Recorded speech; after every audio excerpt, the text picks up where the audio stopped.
कार्तिक मास महात्म्य 24वां अध्याय। नारद जी ने राजा पृथु से कहा, हे राजन, अब मैं तुम्हें दीपावली पूजन की विधि विस्तार से बताता हूँ। कार्तिक कृष्ण पक्ष की अमावस्या को दीप मालिका करने से दरिद्रता का विनाश हो जाता है, घर में संपन्नता आती है। इस संबंध में एक कथा सुनाता हूँ, ध्यान पूर्वक सुनो। थुरसेन नामक देश में सत्य शर्मा नाम का एक अत्यंत दीन और दरिद्री ब्राह्मण रहता था। उसके मन में सदा धन की लालसा बनी रहती थी। उसकी सदा यही इच्छा थी कि उसके पास बहुत धन हो, जिसे वह यज्ञ, दान एवं पूजा पाठ आदि कार्यों में व्यय कर सके। इसके लिए वह सदैव देव पूजन में व्यस्त रहता था। बाकी समय में कठोर परिश्रम करता था, मगर दरिद्रता थी कि पीछा ही नहीं छोड़ रही थी। तब दुखी होकर उसने एक विद्वान से दरिद्रता से मुक्ति पाने का उपाय पूछा। विद्वान ने उसे बताया कि वह भगवान शिव की आराधना करे। ब्राह्मण ने सच्चे हृदय से भगवान शिव की आराधना प्रारंभ कर दी। जब 1 वर्ष बीत गया तो एक दिन उसकी आराधना से प्रसन्न होकर भगवान शिव ब्राह्मण का वेश धारण करके उसके पास आए और बोले, हे विप्र, धन प्राप्ति के लिए तुम राजा के पास जाकर उससे एक वरदान मांगो कि कार्तिक की अमावस्या को तुम्हारे सिवाय कोई भी अपने घर में दीपक ना जलाए। वरदान पाने के बाद क्या करना है, यह सब समझाकर ब्राह्मण देव चले गए। तत्पश्चात ब्राह्मण राजा के पास पहुंचा और राजा से वरदान मांगा। जब राजा वचनबद्ध हो गया तो ब्राह्मण ने अपने मन की बात उससे कही कि कार्तिक की अमावस्या को मेरे सिवाय कोई भी अपने घर में दीपक ना जलावे। वचनबद्ध हुए राजा को उसकी बात स्वीकार करनी पड़ी और उसने नगर भर में ढिंढोरा पिटवा दिया कि कार्तिक अमावस्या की रात में कोई भी अपने घर में दीपक ना जलाए। फलस्वरूप राजा की आज्ञानुसार जब अमावस्या आई तो किसी ने भी अपने घर में दीपक ना जलाया।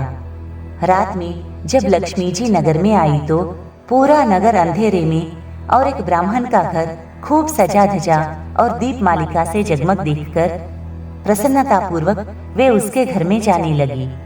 किंतु ब्राह्मण ने उनका मार्ग रोक दिया और बोला कि हे भद्रे, तुम्हारा पति अति कठोर है और तुम अत्यंत चंचल हो, इसलिए मेरे घर में प्रवेश मत करो। तब लक्ष्मी जी बोली, हे विप्र, भगवान के शयन के समय में मैं यहाँ आई हूँ, अतः निश्चय ही तुम्हारे घर में वास करूंगी। यह सुनकर ब्राह्मण ने कहा, यदि तुम इस बात की शपथ लो कि 3 पीढ़ियों तक तुम मेरे घर से नहीं जाओगी और यही वास करोगी, तब तुम हमारे घर में आ सकती हो। तब लक्ष्मी जी ने कहा, हे विप्र, जब तक तुम विधि पूर्वक मेरा पूजन करते रहोगे तब तक मैं तुम्हारे घर में ही निवास करूंगी। यह सुनकर ब्राह्मण ने कहा, हे भद्रे, मैं आपके पूजन की विधि नहीं जानता, इसलिए कृपा कर आप अपने पूजन की विधि बताइए। तब लक्ष्मी जी ने कहा, हे ब्राह्मण, प्रतिवर्ष कार्तिक मास की अमावस्या के प्रातःकाल स्नानादि से निवृत्त होकर देवताओं तथा पितरों का पूजन करो। इस दिन बालक, वृद्ध एवं रोगी को छोड़कर घर में कोई भोजन न करे। दिन में दोपहर के समय श्राद्ध कर्म कर ब्राह्मण को भोजन कराओ। प्रदोष काल में दीपमाला करनी चाहिए।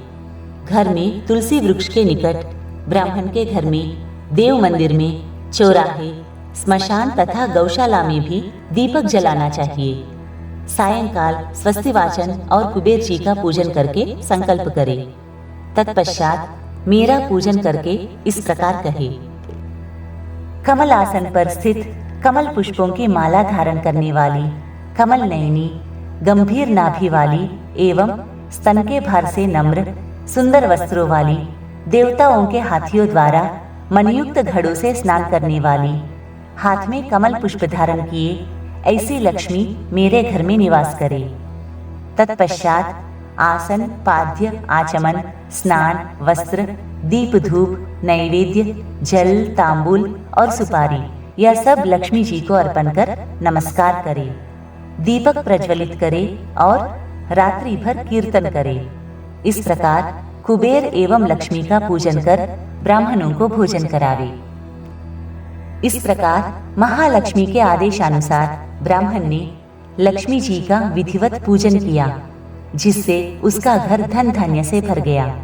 तत्पश्चात उसने अनेक यज्ञ और धार्मिक कार्य किए। जीवन के अंतिम काल में सत्यशर्मा विरक्त होकर मथुरा चला गया, जहाँ शेष जीवन ईश्वर भजन करते हुए बिताकर अंत में वह विष्णु लोक को चला गया। कार्तिक मास महात्म्य 25वां अध्याय। दीपमाला का महत्व एवं महालक्ष्मी जी की विधिवत पूजा का वृत्तांत ध्यान पूर्वक सुनने के बाद महाराज पृथु ने नारद जी से पूछा कि हे देवर्षि, अब आप अन्नकूट एवं गोवर्धन का महात्म्य सुनाने की कृपा करें। यह सुनकर नारद जी ने कहा, हे राजन, कार्तिक शुक्ल प्रतिपदा को गोवर्धन पूजा तथा अन्नकूट होता है। इस दिन पृथ्वी पर गोबर का गोवर्धन बनाकर उसका पूजन और अन्नकूट बनाना चाहिए तथा ब्राह्मणों को भोजन कराने के बाद ही स्वयं भोजन करे। इसी दिन गौ एवं बेल का भी पूजन करे।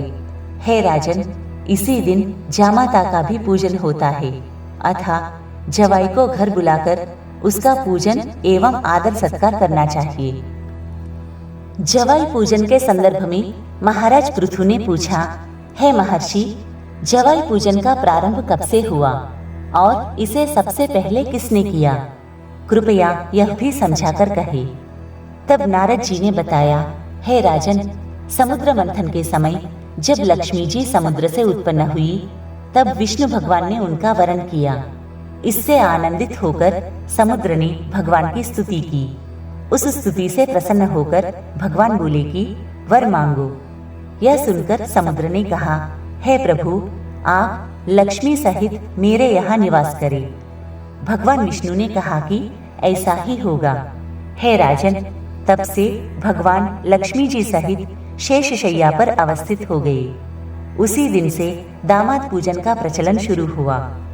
जो कोई भी कार्तिक सुदी प्रतिपदा को दामाद का पूजन करता है, वह सब पापों से मुक्त हो जाता है। राजा पृथु ने पूछा, हे महर्षि, कार्तिक शुक्ल की दूज को यम द्वितीया क्यों कहा गया है और इसका महत्व क्या है, यह महात्म्य कहे। तब नारद जी ने कहा, हे राजन, इस दिन यमुना जी में स्नान करके यमराज का पूजन करना चाहिए। दीपावली के बाद की इस द्वितीया को भैया दूज भी कहते हैं। इस दिन भाई को अपने घर भोजन नहीं करना चाहिए और बहन के घर जाकर भोजन करे। हे राजन, यदि किसी के अपनी बहन न हो तो गुरु की कन्या अथवा संबंधी बहनों की शुभकामनाएं ले। इस दिन बहन अपने भाई की दीर्घायु की कामना के लिए अष्ट चिरंजीवियों यथा मार्कंडेय, बलि, व्यास, हनुमान, विभीषण, कृपाचार्य, अश्वत्थामा और परशुराम का विधिवत पूजन करे और भाई को बुलाकर उसे तिलक लगाते हुए इस प्रकार कहे, सूर्य, चंद्रमा, पृथ्वी, समुद्र, तप, सत्य, ब्रह्मा, विष्णु, महेश, देवता, मुनि तथा धर्म मेरे भाई की रक्षा करे तथा जब तक पृथ्वी सूर्यादि स्थित है तब तक मेरे भाई की संतति चले। तिलक आदि कार्य संपन्न हो जाने के बाद भाई अपनी बहन को श्रद्धा एवं सामर्थ्य के अनुसार प्रणाम कर दक्षिणा देवे। इतनी कथा सुनने के उपरांत राजा पृथु ने प्रश्न किया कि हे देवर्षि, सब क्षेत्रों में उत्तम क्षेत्र कौन सा है? तब नारद जी बोले, महाराज पृथु, सब क्षेत्रों में उत्तम क्षेत्र गंगा तथा यमुना का संगम है, जिसमें स्नान करने की इच्छा ब्रह्मादि देवता भी किया करते हैं। गंगा के स्मरण मात्र से ही अनेक पाप नष्ट हो जाते हैं।